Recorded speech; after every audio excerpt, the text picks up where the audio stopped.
พบกันตามเคยนะครับในวันนี้ครับวันนี้พามาดูคนเก็บรากไม้แล้วจะไปเจอตัวอะไรครับมาดูครับเอาไปต้มกินไหม นี่ครับดู ได้แล้วนะคะ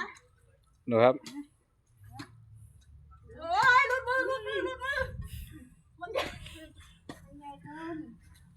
ดูครับ ลุดมือแล้วลุดมือ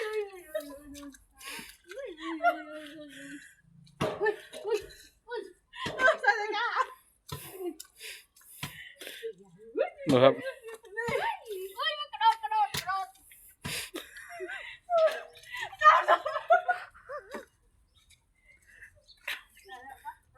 ถ้าใครชอบคลิปนี้ก็อย่าลืมกดซับสไครต์กดไลค์กดแชร์กดติดตามกันด้วยนะครับผมขอบคุณครับดูครับ